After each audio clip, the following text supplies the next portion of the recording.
dos que me provocam, unge-me a face e o meu cálice transborda. Certamente na bondade a benevolência me seguirão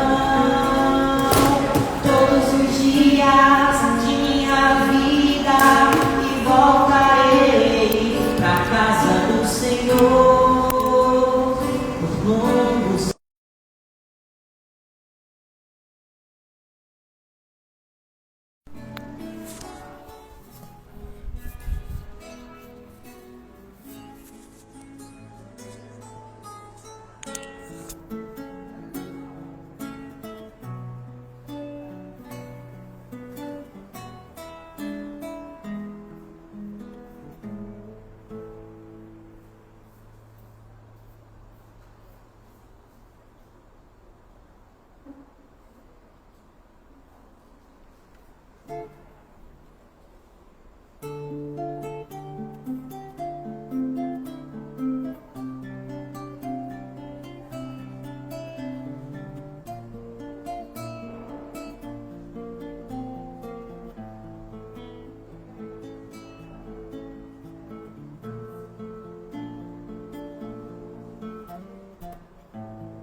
Desde pequenino te conheço, à noite te imaginava em meu berço, cantava enaltecendo o teu nome. Criança, era puro meu amor, Mãe divina que só vives para amar. És o sol do amor que Jesus nos doou. Benfeitora dos que sofrem, infelizes, combalidos. Mãe Santíssima, teu nome é amor. Às vezes eu te sinto ao meu lado e conto meus segredos para ti. Me encanto com a grandeza do momento e faço minha prece logo ali. Mãe divina que só vives para amar, és o sol do amor que Jesus nos doou. Benfeitora dos que sofrem, infelizes, combalidos. Mãe Santíssima, teu nome é amor. O Mestre que no amor nos acolheu, doando a própria mãe a todos nós, e a luz da Santa Mãe nos envolveu.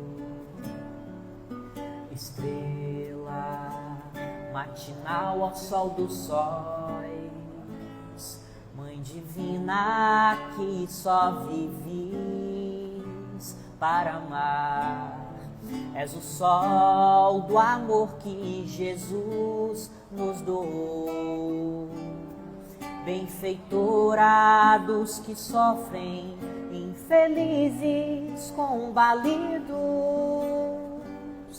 Mãe Santíssima, teu nome é amor.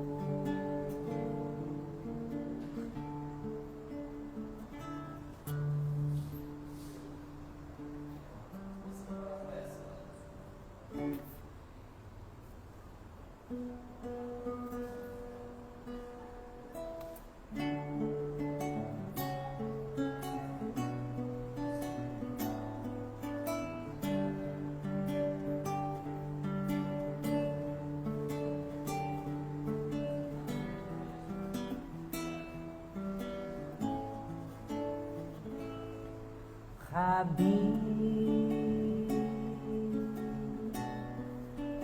mestre da luz, chamado Jesus, Rei dos judeus, filho de Davi, Cristo Redentor, emissário do amor, Cordeiro de Deus. Assim o mundo conhece o teu nome, assim eu, homem, tento te encontrar. Falta-me tê-lo, além de um modelo, falta-me vê-lo. Rabi,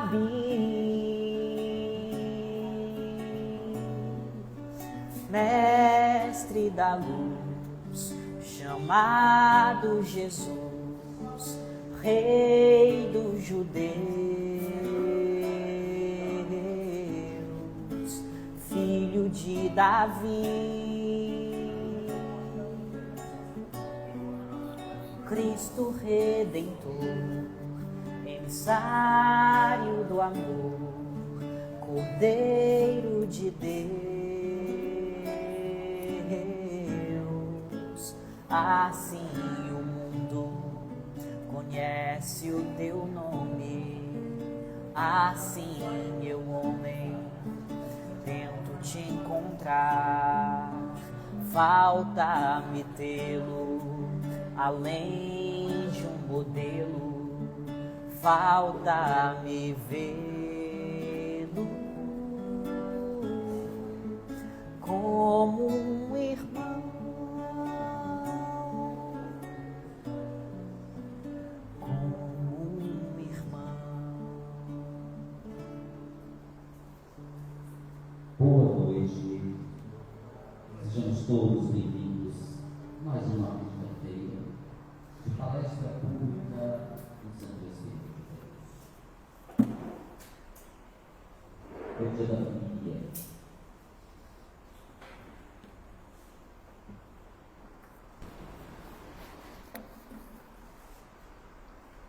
Dia de alegria, dia de bênçãos, sobretudo, dia de rogativa ao amado Mestre Jesus, que nos envolva a todos na sua paz. Vamos falar com ele. Cidinha, por gentileza, só diminui a luz para nós, por favor.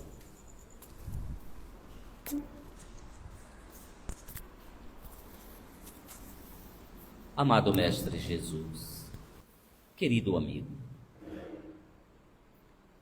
é com alegria que nos encontramos reunidos em teu nome, pedindo-te que nos agracie com as tuas bênçãos, a fim de que possamos, Senhor, encontrar aqui o que viemos buscar: esclarecimentos, consolos, alívios, bênçãos. Nesta noite em especial nós te pedimos pela nossa irmã Elis, que a tua mão amiga esteja sobre ela, inspirando-a e permitindo que a nossa irmã nos traga a mensagem de uma forma objetiva, simples. Quanto a nós, tenhamos as nossas mentes aclaradas, a fim de receber estes ensinamentos. E depois, Senhor, sob o teu amparo, possamos vivenciar o que aprendemos dos teus ensinos. Sob a tutela de José Grosso, coordenador desta casa, pedimos que as bênçãos também recaiam sobre a equipe espiritual. E assim, nesse intercâmbio dos dois planos, possamos, na festividade de hoje, do banquete espiritual de hoje, te dizer: muito obrigado, Senhor Jesus. Se tu conosco, e que assim seja. Alguém pela primeira vez na casa? Não. Então todos já sabem como funciona. No capítulo 19 de O Evangelho segundo o Espiritismo, na sua abertura, como título, O Poder da Fé. Quando ele veio ao encontro do povo, um homem se aproximou e, lançando-se de joelhos a seus pés, disse: Senhor, tem piedade de meu filho, que é lunático e sofre muito, pois cai muitas vezes no fogo e muitas vezes na água. Apresentei-o aos teus discípulos, mas eles não o puderam curar. Jesus respondeu dizendo: Ó raça incrédula e depravada, até quando estarei convosco? Até quando vos sofrerei? Trazei-me aqui esse menino. E tendo Jesus ameaçado o demônio, este saiu do menino, que no mesmo instante ficou são. Os discípulos vieram então ter com Jesus em particular e lhe perguntaram: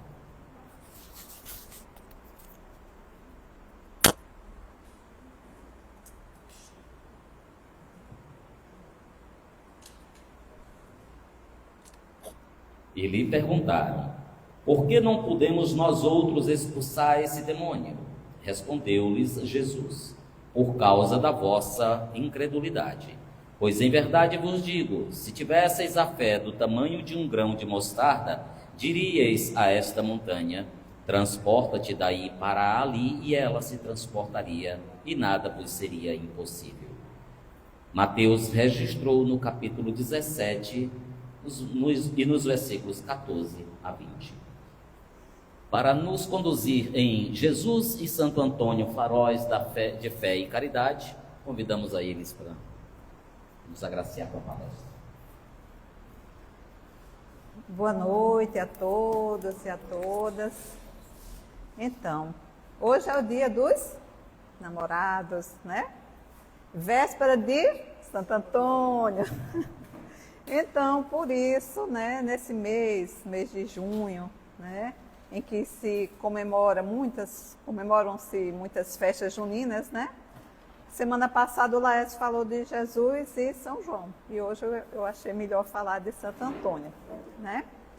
Mas antes nós vamos começar a falar de Jesus, né? Então eu pergunto a vocês, quem vocês acham realmente que é Jesus? Porque ainda existem pessoas que acreditam que Jesus foi um simples filho de carpinteiro, não que seja algo ruim ser filho de um carpinteiro, mas um homem comum que nasceu numa cidade onde diziam que nada do que vinha daquela cidade prestava, né, de Nazaré, e se transformou num profeta.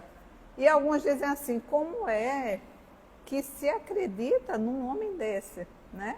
Muitos até, inclusive, acreditam que ele nunca veio, né? Mas aí eu tenho que dizer para vocês que Jesus é um espírito puro. E o que é um espírito puro? É aquele espírito muito evoluído que já conseguiu elevar-se com as duas asas, as asas da sabedoria e as asas da moralidade, né? E no livro de João, o Evangelho de João, ele dizia assim, que ele estava com Deus no princípio e que todas as coisas foram feitas por intermédio dele e que sem ele nada do que existe teria sido feito. Então, o que é que a gente pensa? Que antes da Terra existir, ele já existia.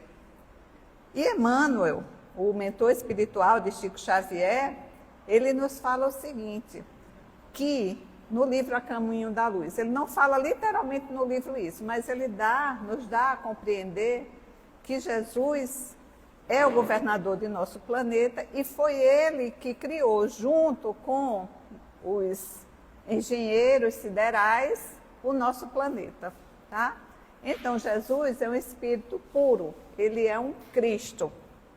E o que seria um Cristo? É aquele ser que já alcançou o máximo de sabedoria, de inteligência e de pureza.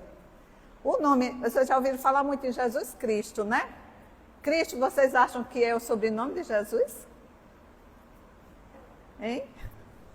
Na época de Jesus, os sobrenomes, digamos assim, as pessoas eram conhecidas pelo local que eles moravam ou pelo pai, o nome do pai, quem era. Hoje aqui no Maranhão, não sei se é tanto assim não, sabe que eu sou lá da Paraíba, lá no interior da Paraíba, o povo diz assim, é fulano, filho de Zé Miguel, né? É Antônio, filho de outro homem aí, Antônio, filho de José da Guia. Então é assim. Naquela época também era assim. Jesus, seria dito Jesus, o filho de José, ou então Jesus de Nazaré, de onde ele nascia, de onde ele tinha vindo. Mas, e de onde é que veio esse Cristo, né? Cristo quer dizer ungido. Foi o ungido, aquele escolhido por Deus que veio para trazer a salvação para o mundo, né? Então, existiram outros que foram enviados, mas ele foi o maior enviado, tá? Então, Cristo não é sobrenome de Jesus e nem é Cristo de cruz.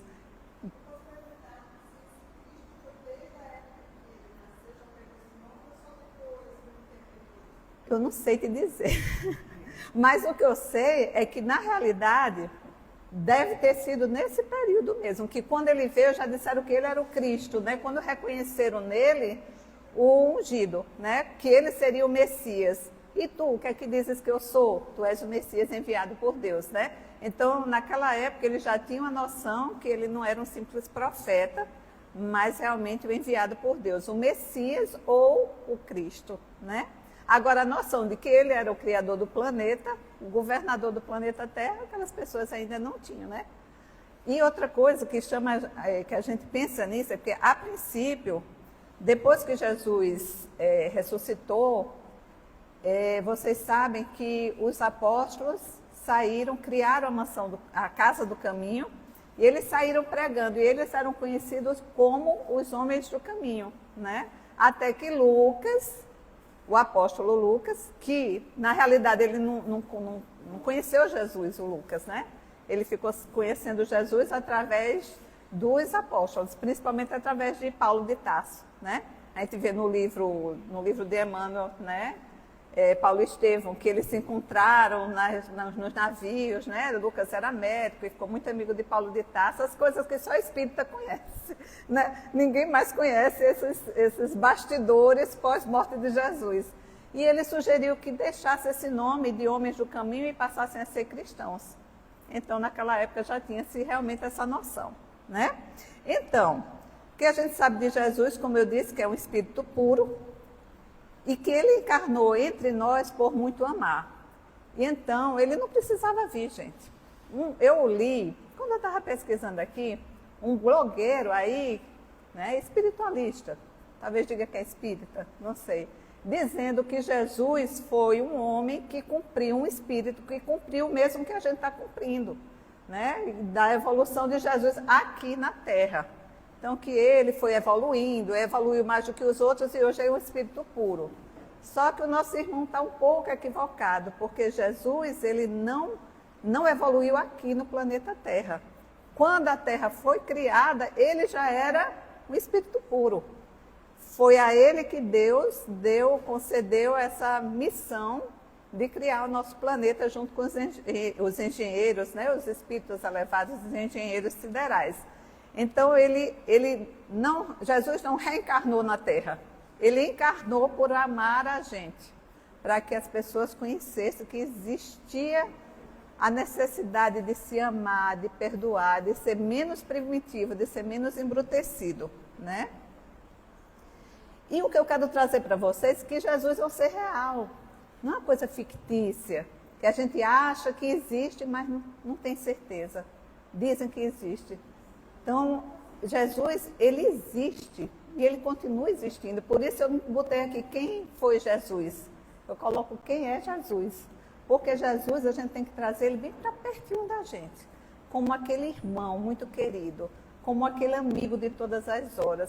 Aquele, sabe, você chega desesperada com um problema, aí vou orar. Aí pronto. Entra em sintonia com ele e vai te dando aquela paz. Chora, mas você pensa que ele está ali abraçando você. Então ele é um ser real, a quem a gente não pode pegar, não pode palpar, mas ele continua vivo, né? Ele continua vivo, ele continua olhando por nós, graças a Deus, porque do jeito que as coisas estão, né, Jesus? Só o Senhor chegando mais perto, né? E aí o tema é Jesus farol, né? O que é o farol? Né? Farol é uma construção que fica na beira do mar, que tem esse foco de luz lá em cima, que faz o quê? Guiar, de certa forma, os navios para que eles cheguem de forma segura ao porto, né? Se não tivesse aquele farol, poderia ter pedras no caminho e os barcos, né, naufragarem. Então, comparando Jesus como farol, a gente disse assim, que assim como o farol guia os navios em alto mar, Jesus ilumina a gente, o caminho de nossas vidas, para que a gente siga o caminho certo. Ele nos guia como farol, né? E ele dizia muito assim, o que é que Jesus dizia muito? Ouvistes o que foi dito, eu adoro isso, adoro. Ouvistes o que foi dito, eu, porém, vos digo. Ele era verdade, né?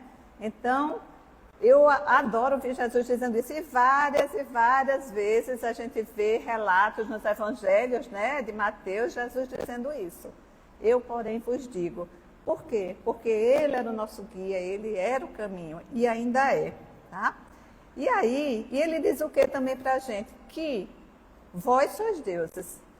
Se eu fui capaz de fazer isso, vocês também são, né? Aí a gente relembra nisso a fé, né? A fé, a gente ter fé. O que é fé, gente? Alguém pode definir fé? Se não quiser, não precisa. Mas fé quer dizer uma convicção íntima que a pessoa tem que algo pode acontecer. É aquela convicção íntima que você tem que você pode vencer em qualquer coisa. Que você pode estudar e passar no concurso, que você pode ser uma pessoa melhor, apesar de todo mundo dizer, você não presta, você não vai dar para nada. Mas se você tiver aquela convicção íntima, eu vou mostrar que eu vou conseguir, eu vou mostrar que eu vou vencer. Você não vence? Vence. Então a gente tem que ter fé, né? E baseado nisso, eu acho que vocês já ouviram essa música Tocando em Frente, de Almissata, que é uma música... Infelizmente, hoje em dia, poucas músicas têm algum conteúdo, né, na música, mas essa música, ela tem um conteúdo. Aquela música que eu não vou cantar muito, não, que é ando devagar, porque já tive pressa, e traga esse sorriso, porque já chorei demais. E ela diz assim, que cada ser em si carrega o dom de ser capaz e ser feliz. Isso é você ter confiança em si mesmo. Porque muitas vezes a pessoa pensa em fé só na fé religiosa. Ah, eu tenho fé em Santo Antônio. Mas não precisa ser a fé no outro, você tem que ter confiança em você também, né? E Jesus nos ensinou isso quando ele mesmo disse que a gente era capaz de ter e fazer o que a gente desejasse se a gente tivesse firme propósito, confiança, né? Essa confiança íntima em você mesmo. E aí outro ponto foi Jesus, farol de fé e caridade. Se Jesus nos inspira a fé, ele nos inspira também a fazer a caridade, né? E um dos mecanismos da caridade é demonstrar o amor ao próximo, né? Demonstração de amor ao próximo. E aí vamos perguntar para vocês, a caridade material é importante? Hein? O povo está com medo de falar. Com certeza. Eu me lembro de umas histórias de Dr. Bezerra, né? Dr. Bezerra diz assim, quem tem fome tem pressa. A fome tem pressa. Quem tem fome tem pressa. Quem tem frio tem pressa também, né? Então, nos livros de Chico, ou era Divaldo que falava, agora no momento eu não me lembro, mas de uma história de que viram pessoas, uma senhora rica, passou por uns mendigos na calçada em uma noite de muito frio, e ela disse, vou trazer um cobertor para essas pessoas. E foi para casa e dormiu no quentinho, né? No outro dia os mendigos tinham morrido de frio. Então a caridade material é importante, né? Não dizer, querer ser assim, não, só caridade, só perdoar, tal, não. Mas essa figura de baixo mostra o quê? A tal da dar a outra face, que muitas vezes a caridade maior é você ter tempo para você ouvir uma pessoa, você ter tempo para acolher uma pessoa, é você dar a outra face. E dar a outra face é fácil? O dar a outra face, gente, não é apanhar de um lado e botar, pronto, bata aqui. Já deu nessa, agora dê desse lado aqui. Não, não é isso que Jesus dizia. Era mostrar a outra face da moeda para a pessoa. Então, que diante da fúria, nós fôssemos a paz. Diante do ódio, que nós fôssemos o amor, né? Então, isso é o dar a outra face. É você se manter numa posição de auxílio e de entendimento. Quando chegar até uma pessoa desesperada, com ódio diante de você, você não entrar em sintonia com ela, né? Isso é dar a outra face. E isso é caridade. Então, Jesus, como farol, tem importância na nossa vida, sim. Por quê? É seguindo os caminhos dele, os ensinamentos dele, que a gente vai sentir o quê? Mais paz interior. Que a gente vai conseguir ter esperança quando as coisas parecem que estão desandando. Mas se você não tiver Jesus na sua vida, você não vai ter esperança. Por isso que tantas pessoas cometem atos contra a própria vida, porque elas não conseguem ter esperança que aquilo ali vai mudar. Mas como eu disse antes, se a gente chegar em casa preocupado, sem achar que tem solução, pode chorar, que diz que as lágrimas foram bem-vindas, né? No Jardim das Oliveiras. Jesus chorou. Então, que a gente chore, mas que a gente não perca nunca a esperança. E que a gente dê o rumo certo para a vida da gente, né? E agora, eu quero saber de vocês sobre Santo Antônio. Porque, quando eu fui fazer esse estudo, eu fiquei imaginando, meu Deus, será que esse Santo Antônio das festas juninas é o mesmo Santo Antônio de Pádua? É o mesmo Antônio de Pádua? Será que esse Santo Antônio das festas juninas é o mesmo Antônio de Lisboa? Será que os três são a mesma coisa? Né? E porque nós, assim, que a gente estuda um pouquinho, né, sobre espiritismo, a gente sabe de fenômenos que Santo Antônio de Pádua, que Antônio de Pádua fez, né? E aí eu fiquei pensando, mas gente, não tem nada a ver. Uma pessoa como Antônio de Pádua com um santo de uma festa junina. O que é que vocês acham? É a mesma pessoa?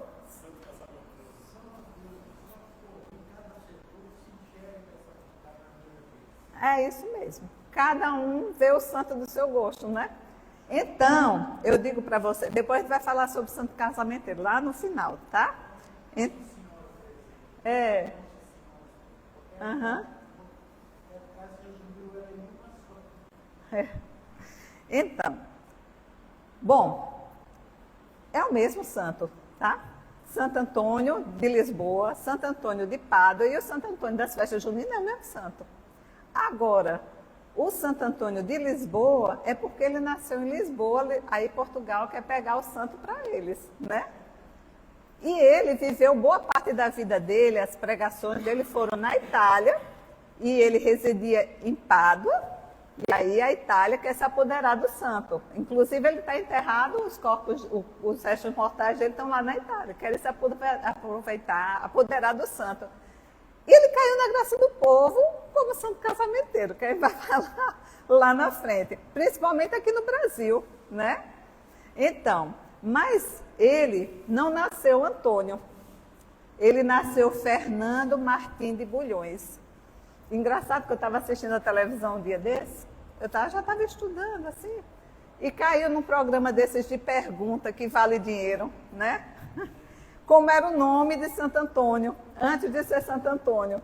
E caiu o nome Fernando e a pessoa ainda errou. Eu digo, se eu tivesse aí, eu tinha acertado. Então, ele nasceu Fernando Martim de Bulhões e nasceu em uma família que tinha certos recursos materiais, né? E ele nasceu, a gente tem que se reportar que ele nasceu no período da Inquisição. Ele foi contemporâneo de São Francisco de Assis, né? Então, ele conseguiu estudar naquela época. Sim, ele nasceu em Lisboa em 1195, no século XII, e naquela época só tinha direito para estudar assim em colégios, que eram colégios da igreja, né, da Sé, aquelas pessoas que tinham mais influência, que tinham mais recursos. E ele estudou até os 15 anos na Sé de Lisboa. Depois, com 16 anos, ele provavelmente já tinha concluído esses estudos, e ele foi aceito, ele resolveu entrar para o convento dos frades agostinhos. Quer dizer, ele já tinha com 16 anos vocação, né, para a igreja. Mas os costumes da época, vocês sabem que naquele período a igreja estava muito corrompida, né? Então o luxo era que imperava, né? As indulgências eram pagas, eram cobradas, né? E isso incomodava ele, né? Ele não via aquilo como certo, né? Então, ele pediu para ir para um retiro em Coimbra. Em Coimbra, ele aprofundou mais ainda seus estudos em teologia, seus estudos em filosofia, e aumentou também a sua capacidade mediúnica, tá? Mas, como eu disse, ele sempre tinha esses desgostos por ver desvirtuada a doutrina de Jesus Cristo. Vocês lembram que foi naquele período que Jesus apareceu para Francisco de Assis e disse assim, para ele reerguer a igreja dele? Francisco, reergue minha igreja. E a princípio ele pensou que era a capelinha que tinha lá, que ele tinha que reerguer, né? Saiu pedindo pedra, saiu pedindo... Na época não tinha tijolo, era pedra mesmo, né? Recursos para reerguer a igreja. E quando ele reergueu a igreja, aí foi que ele percebeu que não era aquela igreja que Jesus queria que ele reerguesse, né? Então, eles foram contemporâneos, já que Jesus queria que ele, e claro também que Antônio, reerguessem a igreja dele, né? E aí ele diz assim, que Fernando sentia-se atraído cada vez mais pela ordem de São Francisco. Por quê? Porque eles adotavam a prática da pobreza, né? E não do luxo que a Igreja Católica ostentava naquele período. E ele dizia assim, que esta pobreza representava-se ao entendimento de Fernando como a verdadeira riqueza do monge, né? Então, insatisfeito, ele levava a vidinha dele lá no retiro, mas chegavam as histórias dos frades da ordem menor criadas por Francisco de Assis. E aí, a virada da vida dele, de fato, que fez ele deixar de viver, né, na ordem dos Augustinhos, né, e passar a ser um frade da ordem franciscana, na época chamavam dos frades menores, foi justamente essa chegada a Coimbra das relíquias de 5 mártires franciscanos mortos em Marrocos. Então, eu vou contar rapidinho. Quando estiver passando meu tempo, manda acelerar. Vê se não é isso. Então, eita, meu Deus, eu sozinha com os desencarnados aqui. Então, para a gente contar que história foi essa, né, dessas relíquias dos mártires franciscanos. São Francisco, na época não era santo, né, Francisco, já tinha fundado a ordem dos frades menores e encaminhou 6 frades menores, que eram, por que menores? Eu acredito que na época eram aqueles frades do início, que realmente eles se dedicavam com muita fé a seguir São Francisco e que se despojaram mesmo de todos os bens materiais, né? E que viviam uma vida austera.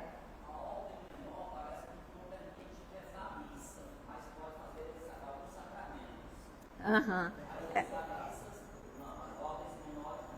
Pois é. É porque ele pediu ao Papa autorização, né?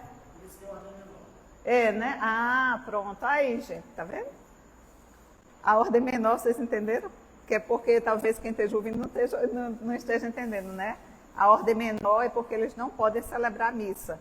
Porque eu me lembro que São Francisco ele foi ter com o Papa e pediu para criar a ordem, teve autorização. Então, na certa, devia ter essa cláusula aí que ele não podia celebrar a missa, né?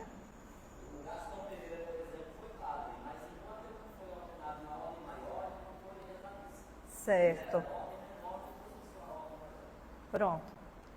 E eram os primeiros, né? Porque depois que Francisco, que foi se expandindo as coisas, é porque eu não estou aqui para falar de São Francisco, né? É bom um dia a gente fazer um estudo sobre ele, né?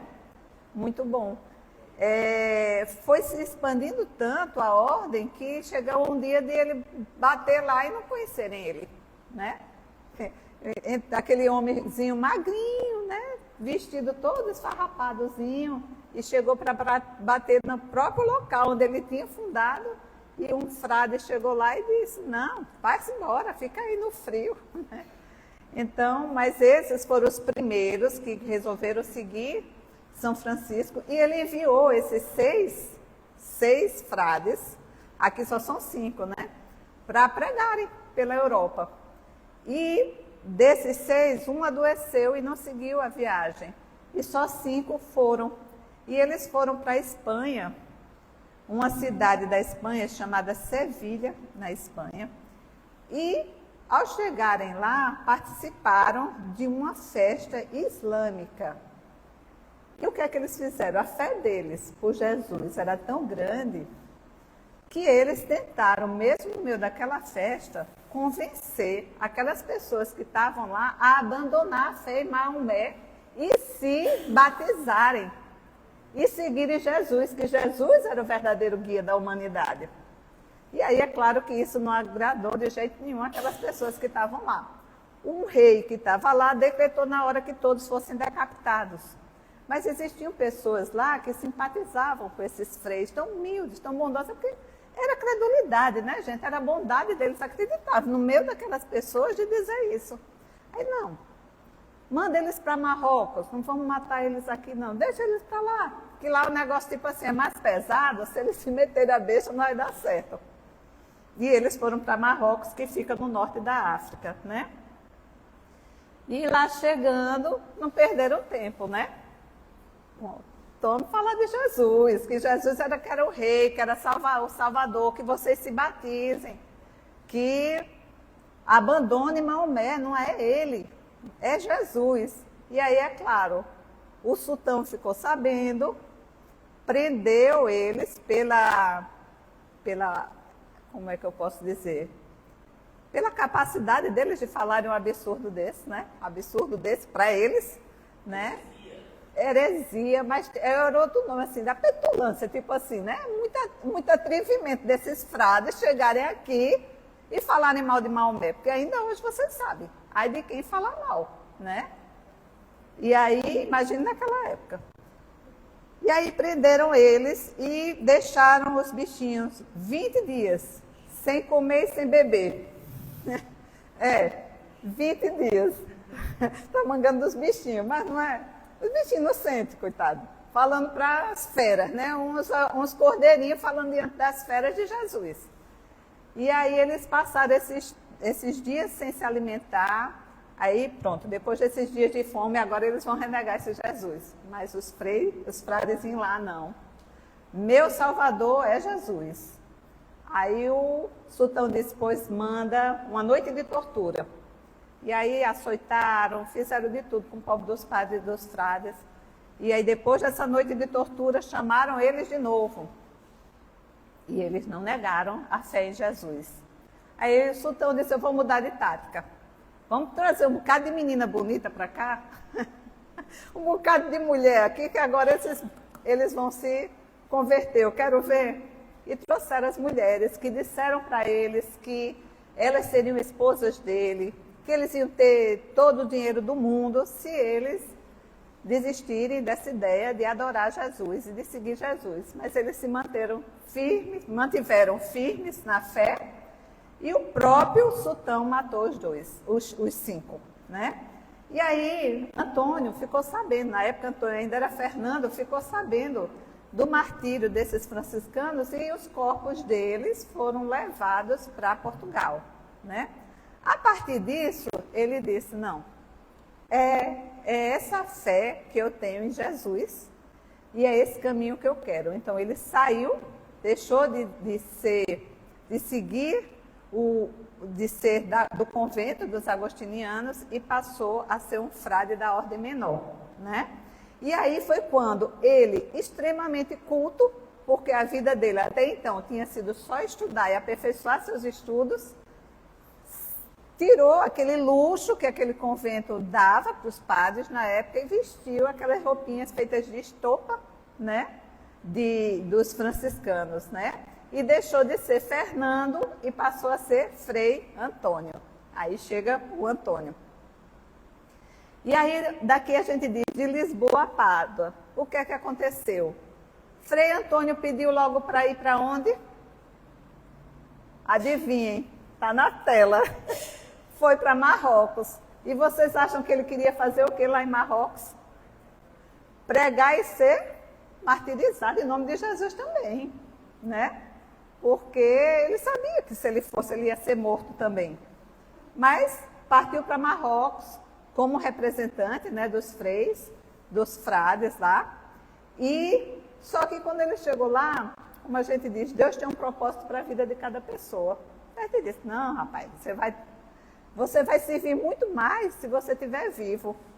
Eu escutei uma vez uma live, uma palestra com o próprio Divaldo, dessas que ele dava na internet, né, aquelas conversas da Mansão do Caminho, e ele disse que quando ele era jovem, ele soube da época da perseguição do espiritismo, e ele soube que num país desses, aí eu não me lembro se foi o México, onde era, estavam chegando a matar os espíritas, e ele achou, eu quero morrer pela minha fé, né? E aí consultou, só que Divaldo, ele tem uma mentora espiritual, que em outra encarnação foi quem?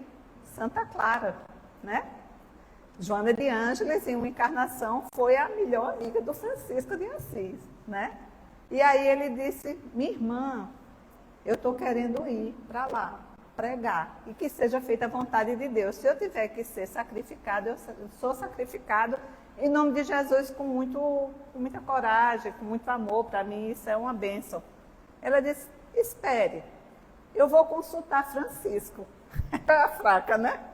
Foi consultar Francisco. Aí São Francisco disse, não, diga a ele que ele fique aqui mesmo, que ele vai ter mais utilidade vivo do que morto. Santo Antônio foi da mesma forma. Quando chegou em Marrocos, o homem adoeceu. Providência divina, né? Era febre, mais febre, e aí o chefe mandou ele voltar para a Europa, tá?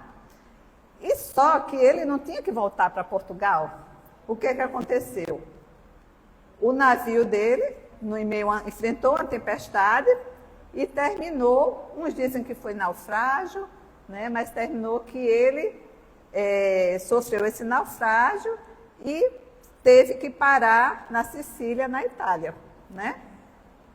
Chegando na Itália, ele ficou alguns dias por lá e soube que ia ter uma reunião.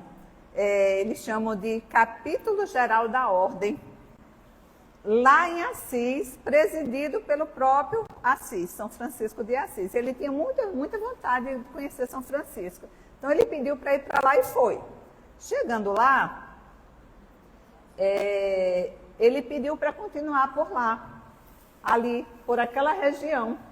E autorizaram que ele ficasse, só que ele tinha entrado para a ordem fazia pouco tempo. Ninguém tinha noção de quão culto aquele homem era, né?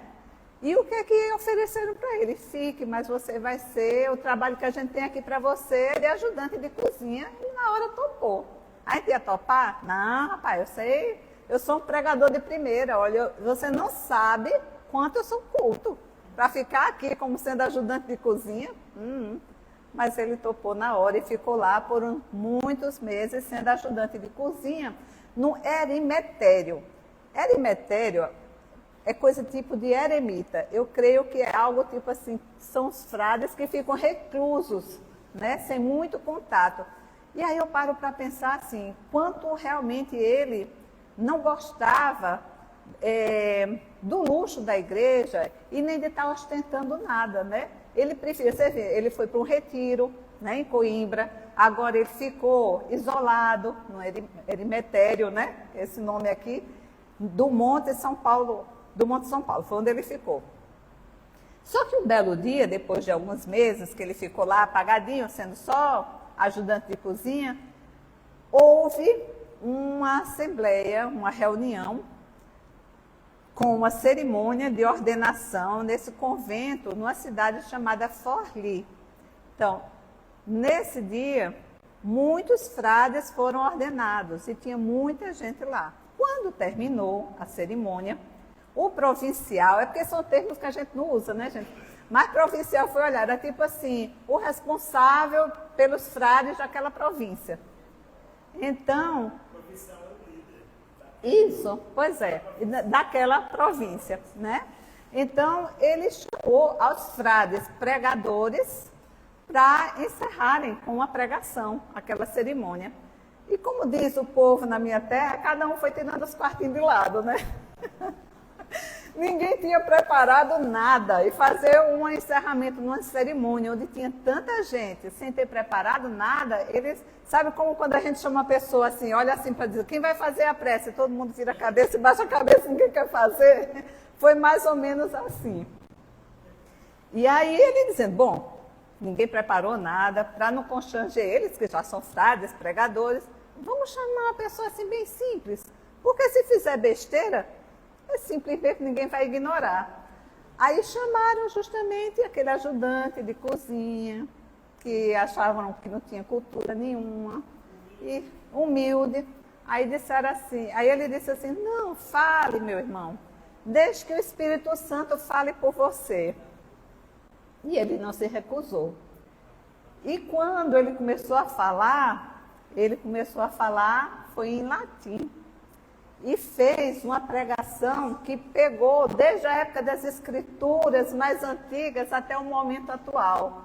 E aquilo deixou as pessoas assim maravilhadas com a pregação daquele frei.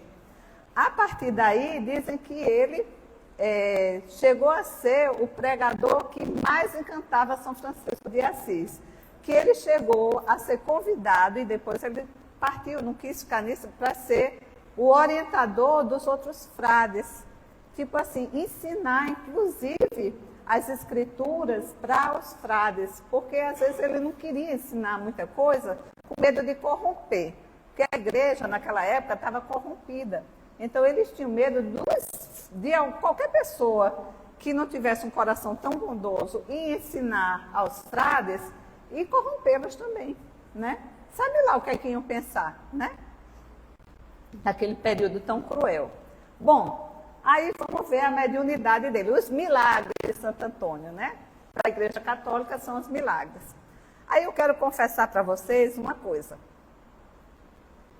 Na última quinta-feira, o Laércio estava falando aqui, e eu sentada, e aí eu, meu Deus, eu preparei Jesus e Santo Antônio, faróis de fé e caridade, mas está faltando um link que me ligue Jesus a Santo Antônio.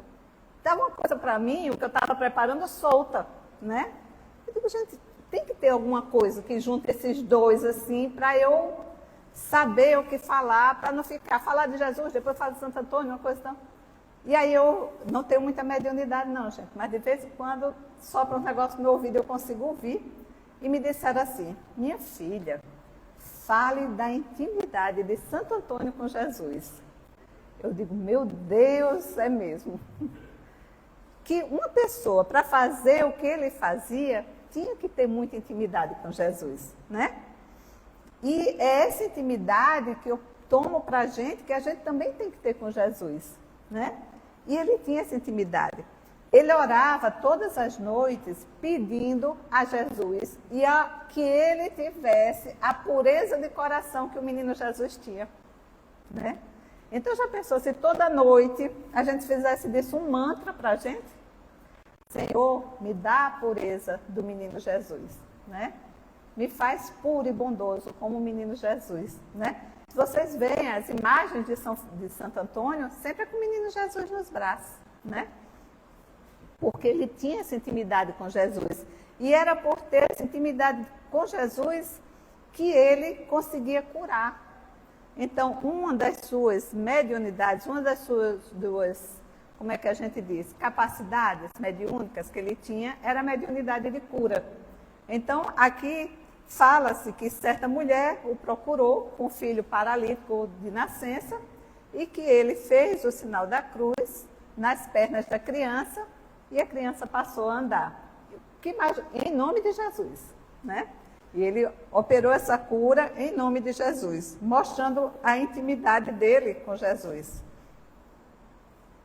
Aí, outro episódio dele, se a gente for falar dos feitos que ele fez, a gente tem que sair daqui de 11 horas mesmo, né? Tem que diminuir. Então, diz que ele, quando pregava, ele tinha mais ou menos o dom que Jesus tinha, porque naquela época não tinha nada para amplificar o som. E Jesus pregava para milhares de pessoas, né? E todos ouviam o que Jesus falava e achavam que Jesus estava falando para aquela pessoa. Ainda tinha mais isso. Se estivesse falando aqui, isso aí foi para mim, né? Todos achavam que era isso, né? Então, as palavras ouvidas, ele quando pregava, suas palavras eram ouvidas a longa distância, que ele fala assim, a quase meia légua de distância. E conta-se, inclusive, que uma mulher que era seguidora dele, que acreditava nele, que tinha muito carinho por ele, mas era casada, quis ir assistir ao sermão dele. E o marido não deixou. E ela ficou muito triste. E quando foi de tarde, ficou na janela da casa e ouviu perfeitamente tudo que ele falou, né? De longe da casa dela, bem distante dele, ouviu o que ele falou. Outro era o controle das forças naturais. Então, fala-se que certo dia uma chuva imensa estava ameaçando cair e as pessoas já pensando em se dispersar, né? E aí ele disse, não, podem ficar, que a chuva não vai molhar nenhum de vocês que ficarem aqui. Se eu dissesse isso, todo mundo saia correndo, né? Mas ele disse e o povo ficou. E choveu muito na cidade, mas não molhou ninguém ali. Aquele pessoal que estava ali para ouvir, ele criou uma tenda fluídica ali e ninguém se molhou. Outro é o fenômeno que nós espíritas chamamos de bicorporeidade. Bicorporeidade é uma pessoa estar aqui e aparecer em outro lugar bem distante daqui, né? Então, e os fiéis já conheciam essa faculdade dele. Porque muitas vezes, quando ele se baixava assim, ficava quieto, mesmo estando pregando na igreja, todo mundo ficava em silêncio, dizendo que ele estava em comunicação com o Espírito Santo, ou com Deus, né?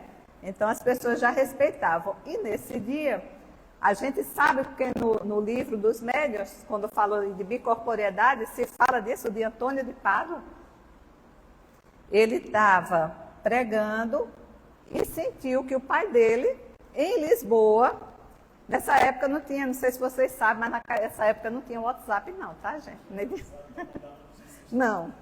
Não tinha. E ele intuiu que o pai estava correndo perigo, sendo acusado da morte de um homem, e ele era inocente. Ia ser condenado à morte por enforcamento, né? E na hora do julgamento do pai, ele entrou nesse desdobramento, deixou o corpo físico lá na Itália, em Pádua, e apareceu lá no tribunal em Lisboa. E disse, não, ele é inocente. E eu posso comprovar para vocês, quem melhor do que o morto para dizer que ele é inocente? Aí chamou aquelas pessoas que estavam ali para acompanharem ele até o cemitério. Diz que umas ficaram se coçando por lá e não foram, porque deviam estar sendo pagas para dizerem que ele era o culpado, sem saber, né? Mas outros foram. E diz que quando chegou na frente do túmulo, ele evocou o espírito. E o espírito materializou. Uns dizem que cabrira, couve, não sei o quê. Eu acho que foi um fenômeno de materialização. Ele evocou o espírito e doou fluidos. A gente, da doutrina espírita, a gente acredita que pode ter acontecido isso. E o espírito se materializou e falou para as pessoas lá, não foi ele que me matou, não. Quem me matou foi fulano de tal. E ele me enterrou, porque o corpo foi encontrado nas terras do pai dele. Aí ele disse, não, quem me matou não foi ele, foi fulano de tal, e me enterrou lá nas terras dele, mas não foi ele.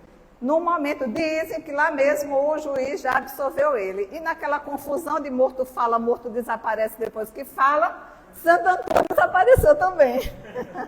E voltou para Lisboa.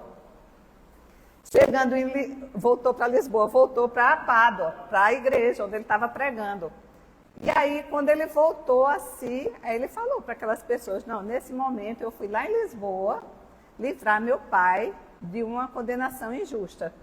E aí, depois de muito tempo, chegou o relato que realmente isso aconteceu, que ele tinha estado lá, né?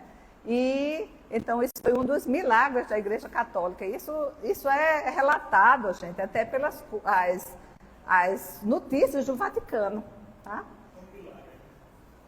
Só que eles, como milagre, nós espíritas chamamos o quê? Milagre é algo extraordinário, né? Mas a gente acredita que isso é fenômeno natural de bicorporeidade, né? Que alguns médios conseguem fazer isso. O doutor Eurípides Bassanufo fez parto, né? À distância. O doutor Evilásio gosta de contar isso, né? É? Aí. Uhum. Ele é muito...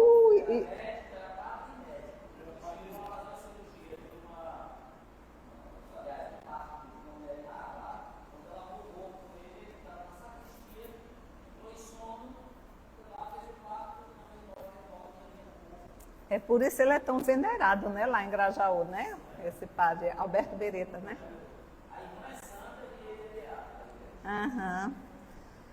Pois é, outra história que falam dele, de outro milagre, é desse de sermões aos peixes. Diz que ele chegou em determinada cidade, também da Itália, e tinha, como eles chamam, muitos hereges, e que não queriam se converter, né? E aí, ele disse, já que ninguém quer me ouvir, vou falar para os peixes. E foi. E foi para a foz de um rio, e disse que os peixinhos chegaram tudinho, parece mentira, tudinho de cabecinha para fora já, ouvindo o sermão do padre. O engraçado é que as gravuras que você vê dessa cena, né? As gravuras que você vê dessa cena é assim, é ele pregando e os peixinhos tudo de carinha de fora para o olho dele falar. Aí depois que as pessoas viram isso, os hereges se converteram à religião católica, né? Então, tem outra também, de 2 hereges ou 3 também, que não acreditavam de jeito nenhum. Aí resolveram dizer que se tinha, agora eu não sei se era um ostensório, algo que tinha que ser adorado da Igreja Católica. E eles não queriam de jeito nenhum. Aí eles disseram, a gente vai fazer o seguinte, eu tenho um burro em casa, vou deixar ele 48 horas sem comer. Se ao invés de, quando ele chegar aqui, ele comer primeiro, aí é porque realmente isso aí que o senhor está falando não fale nada, mas se eles se ajoelharem, ele se ajoelhar diante dessa oferenda, aí eu confio. Aí disse que deixou o burro sem comer, quando chegou lá, antes de comer o feno, o burro foi e fez uma referência, né, para aquele símbolo da igreja, né? E aí outro que diz o seguinte, que certa noite ele foi hospedado na casa de um senhor muito rico e durante a noite ele, pela porta entreaberta, olhou e viu Santo Antônio conversando e brincando com o menino Jesus. Aí nesse simbolismo, né, tem muito essa história da figura de Santo Antônio com o menino Jesus, né? Eu creio que o livro que também colocam é por causa da cultura que ele tinha, né?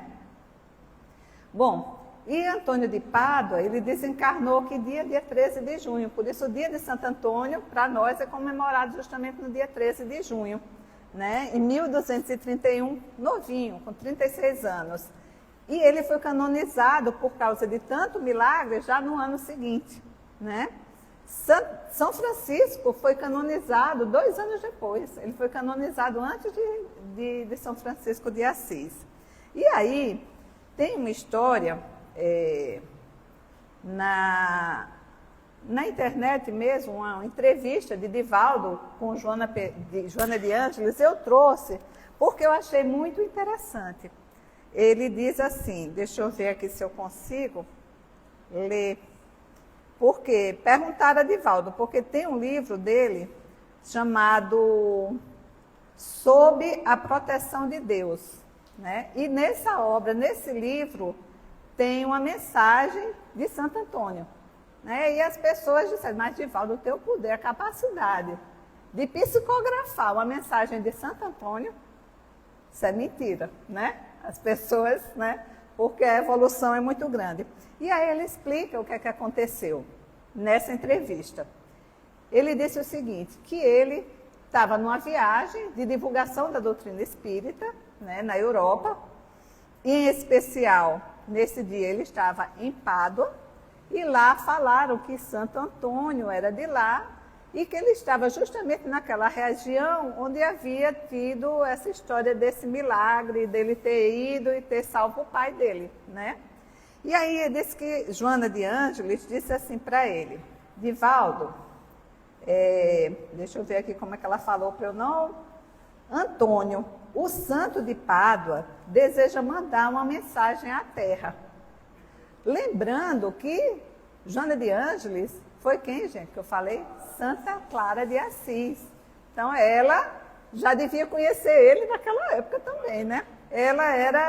Disse que ela era confidente de São Francisco, né? De Francisco, né? Então, ele gostava muito de se aconselhar com ela, né? Então, ele diz assim, mas o seu nível, Divaldo, veja bem, o Antônio Santo de Pádua deseja mandar uma mensagem à Terra, mas o seu nível, Divaldo, para captar a mensagem dele eu passei direto, está aqui. É porque eu acho que eu fiz no lugar errado, peraí. Mas seu nível para captar a mensagem dele ainda é muito baixa, né? Imagine, Divaldo, né? Que construiu aquela obra que foi a Mansão do Caminho, né? Então, deixe-me ver aqui, meu Deus, para eu não fazer coisa errada. Pronto, voltei para cá. Ele está numa atmosfera psíquica muito elevada. Então, vocês imaginem que ele é um espírito realmente puro. Porque tem muito santo da Igreja Católica que não foi santo e nem é santo, tá, gente? Na realidade, tem muito santo que foi canonizado como santo e não tem nada de santo. Mas ele foi um santo, um homem que teve a vida santa e operou muitas maravilhas mesmo. Aí ela disse o seguinte, que como Divaldo não tinha, que ele estava numa atmosfera psíquica muito elevada, ela disse assim, então eu irei chegar a meio caminho, porque já tenho mais esclarecimento do que você e estou mais perto dos objetivos dele. Aí ele disse que carregava sempre uma pasta, porque ele tinha uma mediunidade muito exacerbada, e então eles às vezes chegavam num hotel e ele não conseguia dormir. Botava a cabeça no travesseiro, ele ficava captando as ideias e a perturbação de alguma pessoa que tinha deitado ali naquela cama, naquele colchão, naquele travesseiro. Então, ele usava a pasta para dormir. E ele carregava, antigamente o povo usava essas pastas, né? Aquelas pastas 007, né? Aquelas pastas que botava caderno, botava coisa. E lá ele tinha papel e lápis. Então, ele disse que se sentou, depois que eles tinham andado, né? Ele se sentou, foi quando a Joana disse isso. Aí ele disse que nesse instante ele viu descer. Sim, aí ele avisou para Nilson, que na época era vivo também, né, que foi um outro fundador da Mansão do Caminho, e para outro amigo que ia junto, o que a Joana de Ângeles tinha dito, e eles começaram a orar, e ele também. Aí ele disse que nesse instante, ele disse que viu descer como uma luz muito brilhante. Ele fala de spotlight, tipo aquelas lâmpadas de spot, né, sobre a cabeça dele, e diz que essa luz se ampliou muito. E ficaram todos eles que estavam ali envolvidos nessa luz, que parecia fragmentos de tecidos que bailavam no ar. Ele chegou a ouvir a voz dele, de Santo Antônio, que ficou, mas ele sentia que ele ficou em uma determinada distância, Joana intermediária e ele com os encarnados embaixo, né? E aí ela transmitiu a mensagem para ele. É uma mensagem muito grande e aí não dá para a gente falar aqui porque vai atrapalhar. Mas é uma mensagem que foi dada justamente para os médiuns, sabe? Deixa eu ver aqui, só um trechinho que ele fala para incentivar os médiuns. É uma mensagem aos médiuns. Convite aos médiuns, né? Então, assim, vocês, como a mensagem é muito grande, mas no início ele fala justamente da dificuldade que foi viver naquele período. Ele sendo médium, né? E ele percebendo o tanto que ele queria seguir Jesus, o quanto ele queria melhorar as coisas, né, da igreja, tudo, e como foi difícil para ele. Mas aí, ele aqui, nessa parte final, aí ele vai dizer o seguinte, que agora, é o trecho final, esclarecidas as manifestações espirituais e elucidados os fenômenos mediúnicos, abrem-se os portais da imortalidade, e o intercâmbio entre os dois mundos faz-se natural, estimulado pelos próprios seres livres. A razão comanda a conduta, convidando a liberdade compatível com a evolução. Restaura-se a fé com a mesma alegria dos primeiros dias do cristianismo. Está vendo como isso é importante, né? Então, assim, a doutrina espírita é uma doutrina que restaura a fé com a alegria do cristianismo primitivo, né? Eu acho isso muito importante, interessante e gratificante, né? Ruem as pesadas paredes do isolamento individual. O mundo e as criaturas são as grandes metas a conquistar. A fraternidade rompe o claustro, enquanto o amor desata os nós, que impediam os relacionamentos da ternura e da afeição. As águas frescas desse amor acalmam as labaredas das paixões resfriadas.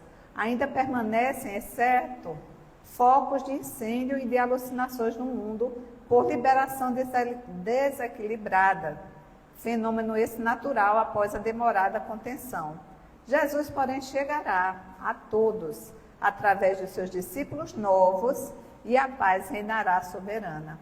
As forças de tentação externa e interna, os espíritos ensandecidos, violentos, adversários do bem, serão conquistados suavemente e não expulsos ao impacto de veementes objurgações do ódio e da ignorância medievais. A mensagem de Jesus é sempre um hino de incomparável alegria e entregar-lhe a existência torna-se aquisição de um tesouro raro. Esse amor, que é a sua mensagem, feita de júbilo interior, irradia-se e penetra nas almas, mudando-as. Então, para sentir-lhe o seráfico olor e a bem-aventurada presença, deve o ser que o busca elevar-se, abandonando as paixões e desenvolvendo as virtudes no contato com as dores do mundo. Jesus dizia assim, se tu queres me encontrar, vai onde tem dor e sofrimento, que é lá que eu estou, né?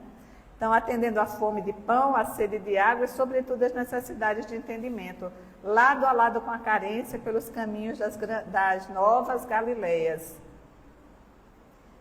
Então, assim, é muito longo? Não vou ler, porque fica muito extenso. Aí, ele fala, assim, do desgosto dele daquela época e que hoje os novos médiuns, né, têm mais facilidade para poderem expressar, né, essa capacidade de intercâmbio entre os dois planos, né? Então, vamos adiante. E Santo Antônio, de novo, né? Santo Antônio é o santo casamenteiro. De onde é que tiraram essa história de Santo Antônio, santo casamenteiro de festa junina? Alguém tem ideia? Não? Então, dizem que ele é chamado de santo casamenteiro porque naquela época as noivas precisavam de quê, gente, para casar? De dote. Elas não, e aí uma mocinha pobre, como é que podia casar sem ter dinheiro para dar como dote para o marido? Aí eu lá pedi para o frade, para o Frei Antônio, Frei, me ajude, né? Aí o Frei ia e conseguia o dinheirinho, arrecadava o dinheiro para elas terem o dinheirinho para ter o dote e se casar. E dizem que contam que certa feita, lá vem as histórias maravilhosas, né? Ele mandou uma carta para um comerciante muito rico e pedindo para ajudar aquela moça, né? E o comerciante, muito irônico, eu acho que o povo novo nunca nem ouviu falar nesse tipo de balança, né? Também não é muito da minha época não, mas existiu. As balanças tinham um prato de um lado e um prato do outro, né? E você ia, botava um negócio aqui para pesar e você ia botando os outros pesos para ver quanto é que dava, porque aquilo ali pesava, né? Aí cobrava por aquele valor. E ele disse, eu vou botar a carta aqui. E o valor, o peso que dessa carta eu pago, né? Em moeda, né? E haja carta, haja botar peso, e a cartinha não igualava o peso da carta com o das coisas. Eu sei que deu, digamos assim, umas 400 moedas para ele dar para a moça, que era o dinheiro que ela precisava para o dote, né? Então daí veio a fama de santo casamenteiro. E a história de derrubar o santo de cabeça para... Ainda bota o pobre do santo de castigo, né? Amarra o santo de cabeça para baixo. De onde é que vem isso? Dizem, eu não vi, mas contaram, não sei se é verdade, né? Mas dizem que, certa feita, uma moça orando e já desesperada porque não arrumava o marido, jogou lá longe a imagem de Santo Antônio. Outros dizem que não foi isso, que a imagem caiu da janela. Eu sei que bateu na cabeça de um rapaz, o rapaz pegou a imagem e devolveu para a moça. E quando devolveu para a moça, se apaixonou e se casou por ela. Daí a fama de santo casamenteiro. E para encerrar, não importa muito para a gente, né? Quer seja Santo Antônio de Pádua, porque a Itália quer puxar um pouquinho do santo, quer seja de Lisboa, quer seja das animadas festas juninas do Brasil, a gente sabe que Santo Antônio é símbolo de fé e de solidariedade, né? E pede a ele para nos abençoar e nos proteger, né? Então era isso que eu tinha que passar para vocês. Espero que tenha sido útil e tenham se apaixonado por esse santo como eu me apaixonei. Obrigada, gente.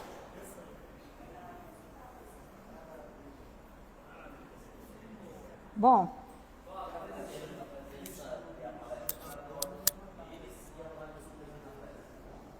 Então, vamos fazer nossa prece, né? Me incumbiram aqui de fazer a prece.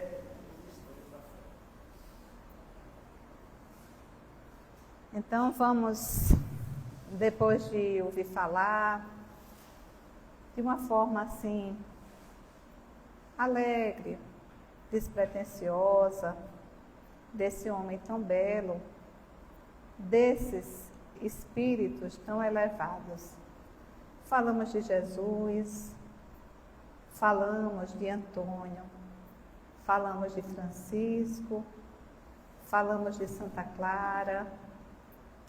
E nós, Senhor, te agradecemos, Pai, pela tua infinita bondade de enviar para nós aqui na terra tantos mensageiros de luz, Senhor.